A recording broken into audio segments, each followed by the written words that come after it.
আসসালামু আলাইকুম সবাইকে, welcome back to Shahana Shimul channel. আমি শাহানা শিমুল বলছি। কেমন আছো তোমরা সবাই? আজকে আমি তোমাদের জন্য একটা ডিফারেন্ট টাইপের ভিডিও নিয়ে এসেছি। আজকের এই ভিডিওটায় আমরা কথা বলবো লাইক ওমেন টু ওমেন, ঠিক আছে? আমাকে তোমরা তোমাদের ফ্রেন্ড ভাবতে পারো, তোমাদের বড় বোন ভাবতে পারো, তোমাদের আন্টি ভাবতে পারো।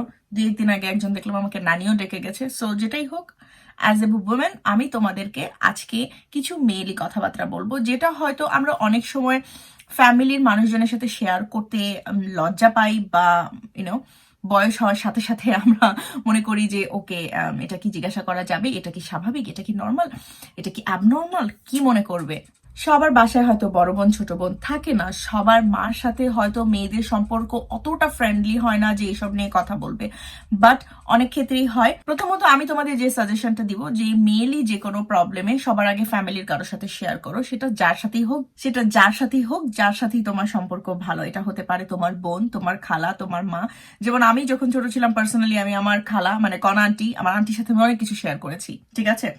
যাই হোক, আমার আন্টিও আমাকে অনেক টিপস দিয়েছে। সো আমরা অনেক সময় ভয় পাই যে হ্যাঁ, এগুলো নিয়ে কথা বলবো, আমার সাথে হাসবে বা মজা নিবে, বা এটা কোনো প্রবলেম কিনা। এই জিনিসটা থেকে সবসময় বের হয়ে এসো। অনেক সময় আমরা বেস্ট ফ্রেন্ডের সাথেও শেয়ার করে থাকি, বাট আমি বলবো ফ্যামিলির মানুষের সাথে শেয়ার করাটা সব থেকে বেশি সেফ, এবং সঠিকটা হয়তো তুমি জানতে পারবে। যাই হোক, আজকে আমরা কথা বলবো মেইলি ব্যাপার নিয়ে, বেসিক্যালি আমাদের ফেমিনিন হাইজিন নিয়ে আজকে আমরা কথা বলবো, যে অ্যাজ এ ওমেন আমাদের কোন কোন ব্যাপারগুলো মাথায় রাখা উচিত। আমার ভিডিও অনেক টিনেজ মেয়েরা দেখে, আমি জানি। সো তোমাদের জন্য আমি চেষ্টা করব যতটুকু সম্ভব ইম্পর্টেন্ট কথাগুলো তোমাদের সাথে শেয়ার করতে, যাতে এই ভিডিওটা তোমাদের একটু হলেও কাজে লাগে। আমি এখনই বলবো না আমার ভিডিওতে লাইক দাও, কারণ ভিডিওটা তোমরা পুরোটা দেখো স্কিপ না করে, এবং তারপরে যদি তোমাদের মনে হয় ভিডিওটা হেল্পফুল, তাহলে তোমরা আমার ভিডিওতে একটা লাইক দিতে পারো এবং আমার চ্যানেলে তোমরা সাবস্ক্রাইব করতে পারো। তাহলে চলো কথা না বাড়িয়ে আমরা আমাদের আজকের ভিডিওটা শুরু করি। একটা কথা বলে নেই, আমি প্লিজ গোপনাঙ্গ বলতে পারবো না। ইট সাউন্ড সো উইয়ার্ড, ওকে? আমি নর্মাল ভাবে এটাকে সম্বোধন করব আমাদের ভি এরিয়া, ঠিক আছে? ভ্যাজাইনাল এরিয়াকে আমি ভি এরিয়া বলবো, যাতে তোমাদের কাছেও খুব বেশি খারাপ না শোনায়। অনেকে হয়তো কমফোর্টেবল ফিল করবে না এই ওয়ার্ডটা শোনার পরে। সো সবার আগে ফেমিনিন হাইজিনে সবার আগে ইম্পর্টেন্ট হচ্ছে আন্ডারওয়্যার। আন্ডারওয়্যারটা ক্লিন থাকা মাস্ট, এবং ক্লিন আন্ডারওয়্যার পরাটা মাস্ট। আন্ডারওয়্যার রেগুলার চেঞ্জ করতে হবে। রেগুলার বলতে আমি বুঝাচ্ছি ডেইলি একবার করে আন্ডারওয়্যার চেঞ্জ করতেই হবে, ঠিক আছে? নাম্বার 2, কি ধরনের আন্ডারওয়্যার পরবে? এমন আন্ডারওয়্যার পরতে হবে যেটা কিনা অ্যাকচুয়ালি ব্রিদেবল মানে যেটা দিয়ে হাওয়া বাতাস আসা যাওয়া করতে পারে, ঠিক আছে? মানে সিল্কের আন্ডারওয়্যার বা স্যাটিনের এই টাইপের আন্ডারওয়্যার অ্যাভয়েড করে গেলে সব থেকে বেটার। হ্যাঁ, অনেকে ফ্যান্সি সিল্কের আন্ডারওয়্যার পরে, but once now and then হয়তো পরা যায়, বাট রেগুলার পরার জন্য অবশ্যই কটনের আন্ডারওয়্যার আমি বলবো ইউজ করতে। কটনের আন্ডারওয়্যার ব্রিদেবল হয়, ঠিক আছে? সো একদম তোমার ওই ভি এরিয়াটাকে ব্লক করে দিচ্ছে না। আর স্পেশালি যারা আমরা গরমের দেশে থাকি, ইভেন শীতের দেশেও যারা থাকি, আমি মনে করি যে সব সময় তোমাদের কটনের আন্ডারওয়্যার ব্যবহার করা উচিত। রাতের বেলা কখনো আন্ডারওয়্যার পরে ঘুমাবে না, সবসময় আন্ডারওয়্যার খুলে ঘুমাবে। সেটা এখন তোমার ব্রা হোক বা সেটা এখন তোমার প্যান্টি হোক, ঠিক আছে? কারণ আমাদের মাসলটাকে রিল্যাক্স হওয়ার দরকার আছে, এবং রাতের বেলা ঘুমানো, স্পেশালি ব্রা পরে ঘুমানো কিন্তু একদমই স্বাস্থ্যসম্মত না, এটা ডাক্তাররাও বলে থাকে। সো অবশ্যই রাতের বেলা আন্ডারওয়্যার ছাড়া ঘুমাবে। এখানে একটা কথা আসতে পারে যে পিরিয়ডের সময় ডেফিনেটলি আন্ডারওয়্যার পরে ঘুমাতে হবেই, কারণ এটা তখন আমাদের নেসেসিটি। বাট বাকি সময়গুলো আন্ডারওয়্যার ছাড়া ঘুমাবে। পিরিয়ডের কথা যেহেতু আসলো, পিরিয়ডের সময় আমরা বিভিন্ন রকম প্রোডাক্ট ব্যবহার করি আমাদের পিরিয়ডের জন্য। যেমন আমরা স্যানিটারি প্যাড ব্যবহার করি, যেটা কিনা মোটামুটি আমি বলবো সব থেকে বেশি পপুলার। তারপরে ট্যাম্পনও অনেকে ব্যবহার করে থাকে। ট্যাম্পন এরকম সাইজের একটা হয়, বাট আরো চিকন হয়। আমার কাছে ট্যাম্পন নেই, আমি সাধারণত স্যানিটারি প্যাড ব্যবহার করি।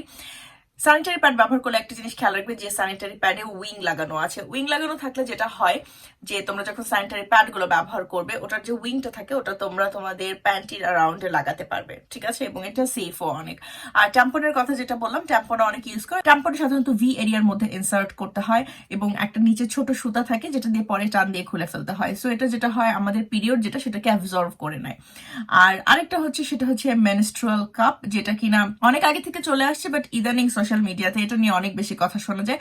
মেনস্ট্রুয়াল কাপ বেশ কয়েকটা সাইজের হয়ে থাকে। এটা ডিপেন্ড করে যে তোমার বাচ্চা হয়েছে কিনা বা বাচ্চা হয়নি কিনা, বা বিবাহিত অবিবাহিত এসবের উপর এটা ডিপেন্ড করে। অনেকে মেনস্ট্রুয়াল কাপ নিয়ে অনেক ভয় পায়। মেনস্ট্রুয়াল কাপ কিন্তু অনেক বেশি সেফ এবং সাশ্রয়ী আমি মনে করি, কারণ হচ্ছে এটা তুমি একবার কিনলে এবং বারবার ক্লিন করে তুমি অনেকদিন ব্যবহার করতে পারলে। আমি পার্সোনালি স্যানিটারি প্যাড ব্যবহার করি। এখন স্যানিটারি প্যাড ব্যবহার করার ক্ষেত্রে একটা জিনিস সবসময় মাথায় রাখবে, অবশ্যই 3 থেকে 4 ঘন্টা পর পর কিন্তু স্যানিটারি প্যাড তোমাদের চেঞ্জ চেঞ্জ করতে হবে, কখনোই এর থেকে বেশি সময় রেখো না। এখন এটা অনেকেরই মাথায় আসবে যে আমরা তো বাইরে ফিল্ড ওয়ার্কে যাই বা সারাদিন বাইরে কাজে থাকি, তখন কি করব? ক্যারি করতে হবে, কিছুই করার নেই। আমরা মেয়ে, আল্লাহ আমাদের এটা দিয়েছে, আমরা এটা নিয়ে জন্ম নিয়েছি এবং এটা নিয়ে আমাদের বাকি জীবন কাটাতে হবে যতদিন মনোপজ পর্যন্ত না পৌঁছাই, তাই না? সো ততদিন পর্যন্ত আমাদের পিরিয়ড হবে। সো এই জিনিসটা মাথায় রাখবে। অবশ্যই অবশ্যই 3 থেকে 4 ঘন্টা পর পর তোমাদের স্যানিটারি প্যাড বা যেটাই হোক তোমরা চেঞ্জ করবে। ম্যানস্ট্রুয়াল কাপ যারা ব্যবহার করো তারা 3 থেকে 4 ঘন্টা পর পর এটাকে ক্লিন করবে। ভি এরিয়া ক্লিন করার জন্য এক ধরনের টিস্যু পাওয়া যায়, ইন্টিমেট ওয়াইপস বলে, ফেম ফ্রেশ একটা আছে যেটা কিনা তোমরা চাইলে নর্মালি বাইরে গেলে ক্যারি করতে পারো তোমাদের ভি এরিয়াটাকে ক্লিন করার জন্য। এবং আমি বলবো এটা অনেক ইফেক্টিভ, স্পেশালি জার্নির সময়, লম্বা জার্নির সময়, স্পেশালি ট্রেনে বা প্লেনে তোমরা যখন জার্নি করবে তখনকার জন্য এটা অনেক অনেক ভালো। কারণ তখন তোমরা লম্বা সময়ের জন্য কিন্তু ওয়াশ করতে পারছো না তোমাদের ভি এরিয়াটাকে। তখন তোমরা কি করবে? তখন তোমরা এই টাইপের ওয়েট ওয়াইপস ব্যবহার করতে পারো। আরেকটা ব্যাপার, যদি এই টাইপের ওয়েট ওয়াইপস বা ফেম ফ্রেশ টাইপের ওয়েট ওয়াইপস তোমাদের না থাকে, আরেকটা সেফ অপশন হচ্ছে বেবি ওয়াইপস ব্যবহার করা। কারণ বেবিদের জন্য যে ওয়াইপস গুলো ব্যবহার করা হয় সেগুলো কিন্তু অনেক অনেক সেফ হয়, কারণ এগুলো বাচ্চাদের জন্য বানানো থাকে। সো তোমরা এটাও কিন্তু চাইলে ক্যারি করতে পারো। আচ্ছা, ক্যারি করার ব্যাপারটা যেহেতু আসলো এই ওয়েট ওয়াইপ, সেখানে আমি আরেকটা কথা বলি। সবসময় এটা কিন্তু তোমরা ইউজ করবে বাইরের দিকটায়, ঠিক আছে? ভেতরের দিকটায় ক্লিন করার কিন্তু একদমই দরকার নেই। কেন দরকার নেই সেটা নিয়েও আমি একটু পরে কথা বলছি। ক্লিনিং নিয়ে যখন কথা বলছি, এখানে আরেকটি জিনিস আমি অ্যাড করতে চাই, সেটা হচ্ছে বাথরুম থেকে আসার পরে, টয়লেট শেষ করার পরে আমরা কিন্তু হাত ধুচ্ছি, টয়লেট শুরু করার আগে আমরা কয়জন হাত ধুচ্ছি? সো এই জিনিসটা সবসময় খেয়াল রাখবে, কারণ আমরা মেয়েরা টয়লেট ইউজ করার সময় যখন আমাদের ভি এরিয়াটা টাচ করছি, খেয়াল রাখতে হবে আমাদের হাতও যাতে পরিষ্কার থাকে। এই জন্য টয়লেটে যাওয়ার আগে এবং পরে দুইবারই হাত ওয়াশ করাটা খুবই খুবই জরুরি। পিরিয়ডের সময় অন্তত দিনে 2 বার করে ক্লিন করতে বলবো আমি, দরকার হলে 3 বার ক্লিন করো। তোমাদের ফ্লো যদি অনেক হেভি হয় তাহলে আমি 3 বারও ক্লিন করতে বলবো। আর ডেফিনেটলি ইন্টিমেট হওয়ার পরে তোমরা অবশ্যই অবশ্যই ভালোভাবে ক্লিন করবে, এটা আমরা সবাই জানি, এটা আলাদাভাবে বলার আর কিছু নেই। আচ্ছা, ক্লিন করার পরে কি করবে, তাই না? এই প্রশ্নটা অনেকের মাথাতেই আসতে পারে। ক্লিন করার পরে জাস্ট নর্মাল এয়ার ড্রাই করতে দিবে, আলাদাভাবে কোনো লোশন ওই এরিয়াতে লাগাবে না, কারণ লোশনে ফ্রেগনেন্ট থাকতে পারে, পারফিউম থাকতে পারে। এতে যেটা হতে পারে ইরিটেটিং হওয়ার সম্ভাবনা থাকে এবং এক্সট্রা ওয়েট হয়ে যায় ওই জায়গাটা যতটা সম্ভব ক্লিন এবং ড্রাই রাখার চেষ্টা করবে। কারণ অনেক সময় যেটা হয় যে ওয়েট থাকলে বা ওখানে এক্সট্রা কোনো লোশন বা এই টাইপের কিছু ইউজ করলে যেটা হয়, ইস্ট ইনফেকশন হয়ে যেতে পারে, ইচি ভাব হতে পারে, অনেক বেশি চুলকাতে পারে, যেটা কিনা একদমই আনপ্লেজেন্ট একটা ব্যাপার। বাট এমন যদি হয়ে যায়, আমি বলবো ডেফিনেটলি ডক্টরের পরামর্শ নিতে, কোনোভাবে লজ্জা না করতে মেয়ে ডক্টরের কাছে যেতে পারো যদি খুব বেশি রেস্ট্রিকশন থাকে। বাট ডেফিনেটলি আমি বলবো ডক্টরের সাথে পরামর্শ নিতে এই ব্যাপারে। ক্লিনিং এর এত কথা যখন বলছি, অনেকের মনে আসতে পারে যে তাহলে আমরা ভেতরে কিভাবে ক্লিন করবো, এটা অনেকেরই কিন্তু মনে আসতে পারে। প্লিজ তোমরা যাই ইউজ করো না কেন, তোমরা জেল ইউজ করো, সাবান ইউজ করো বা যেটাই ইউজ করো না কেন, মেক শিওর করবে ওটাতে যেন কোনো ফ্রেগনেন্ট না থাকে, একদম যাতে ন্যাচারাল বা অর্গানিক টাইপের হয়। এবং তো তোমরা ভি এরিয়ার বাইরের দিকটায় ক্লিন করবে, ভেতরের দিকটায় ক্লিন করবে না। ভেতরের দিকটা অ্যাকচুয়ালি ডক্টররাই বলে যে কিছু ইউজ করতে না, কারণ ওটা সেলফ ক্লিনজিং। কারণ আমাদের ভ্যাজাইনাটা এমন ভাবেই ডিজাইন করা যে ভেতর থেকে এটা ক্লিন হয়। ওই যে হোয়াইট ডিসচার্জ গুলো হয় সেটা কিন্তু অ্যাকচুয়ালি সেলফ ক্লিনজিং এর মতো কাজ করে। হোয়াইট ডিসচার্জ কিন্তু সবসময় খারাপ কিছু না, এটা মেয়েদের জন্য অনেকটাই ন্যাচারাল ব্যাপার। বাট হ্যাঁ, হোয়াইট ডিসচার্জ যদি একদম খুব বেশি বাজেভাবে হচ্ছে, স্মেল খুব বাজে হচ্ছে, তাহলে আমি বলবো অবশ্যই ডক্টরের পরামর্শ নিতে। এবং ওই যে বললাম আন্ডার ওয়াটার রেগুলার কিন্তু ক্লিন রাখতে। আচ্ছা, এই যে হোয়াইট ডিসচার্জ নিয়ে যে কথাটা বললাম, এটা আমি মাত্র NHS এর ওয়েবসাইট থেকে পেলাম।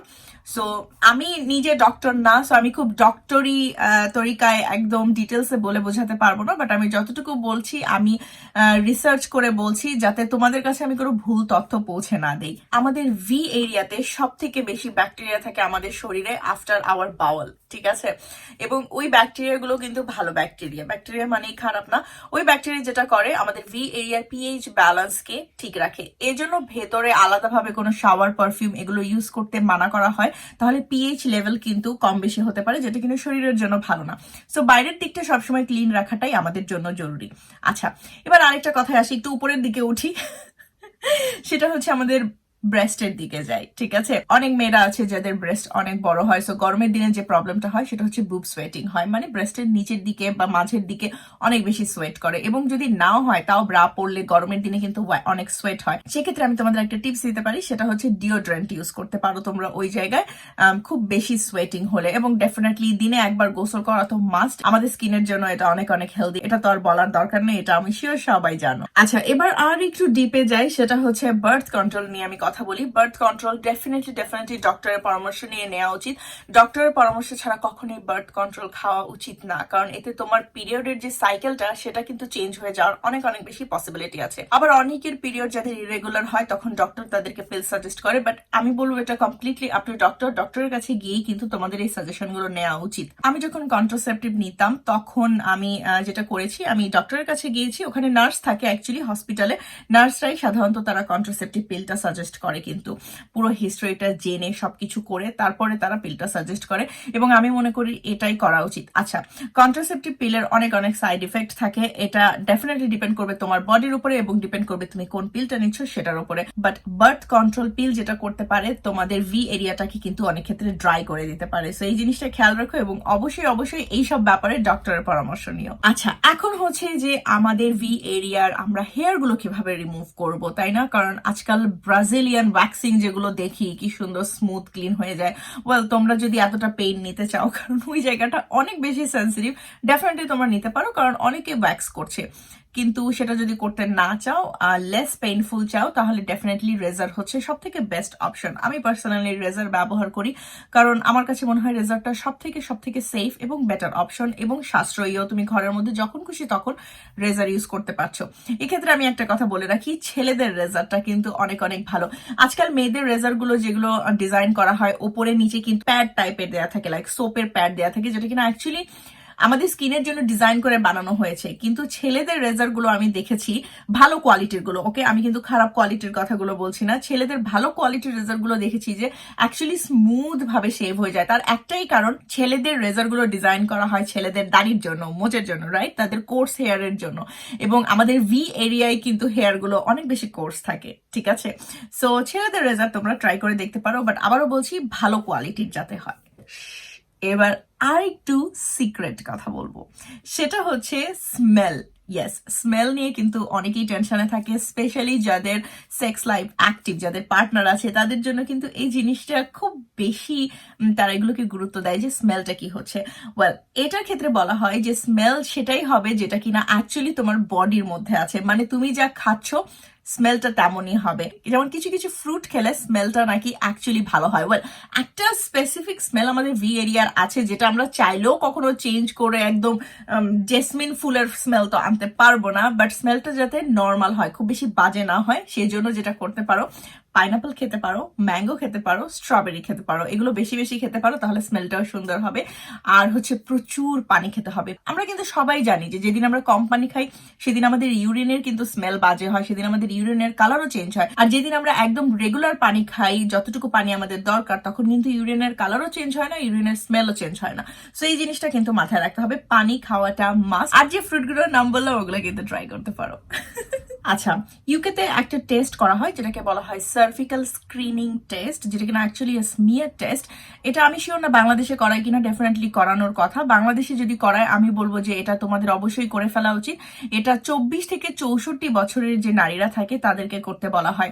ইউকের সিস্টেমটা হচ্ছে আমাদের কাছে লেটার আসে, সেই লেটারে বেসিক্যালি লেখা থাকে যে তোমার সার্ভিক্যাল স্ক্রিনিং টেস্ট করাতে হবে, এটার জন্য তুমি অ্যাপয়েন্টমেন্ট করাও। সো এটা আমি অনেক আগেই করে ফেলেছিলাম। এটা ক্যান্সারের টেস্ট না, বাট এটা হচ্ছে ক্যান্সারকে প্রিভেন্ট করার জন্য হেল্প হয় এই টেস্টটা করলে। সো বেসিক্যালি এনএইচএস এর ওয়েবসাইটে যেটা বলা হয়েছে সেটা হচ্ছে it's not a test for cancer, it's a test to help prevent cancer. So আমি বলবো সব মেয়েদের জন্যই এই সার্ভিক্যাল স্ক্রিনিং টেস্টটা করা কিন্তু অনেক জরুরি। সো এটাই ছিল আমার আজকের অনলি ফর গার্লস ভিডিও। আর যদি কোনো ছেলে এই ভিডিও দেখে থাকো, আমি ঠিক শিওর না পুরো ভিডিওটা তোমরা কেন দেখলে, বাট ডেফিনেটলি তোমরা এডুকেশনাল পারপাসেই হয়তো দেখেছো, এতে হয়তো ফিউচারে তোমাদের পার্টনারের উপকার হবে এই জিনিসগুলো জেনে থাকলে। আর মেয়েরা যারা তোমরা আমার এই ভিডিও দেখছো, প্লিজ তোমরা তোমাদের ফ্রেন্ড সার্কেলেও এই ভিডিওটা শেয়ার করো, আর আমাকে মতামত দিয়ে জানাও যে তোমাদের ভিডিওটা কেমন লেগেছে। পুরো ভিডিওটা দেখার পর যদি তোমাদের মনে হয় যে ভিডিওটা তোমাদের জন্য হেল্পফুল হয়েছে এবং তোমাদের ভালো লেগেছে, একটা লাইক করতে ভুলো না, এবং আমার চ্যানেলেও তোমরা প্লিজ সাবস্ক্রাইব করো। ভালো থেকো তোমরা সবাই, তোমাদের সাথে আবার দেখা হবে আমার নেক্সট ভিডিওতে। ততদিন পর্যন্ত আল্লাহ হাফেজ।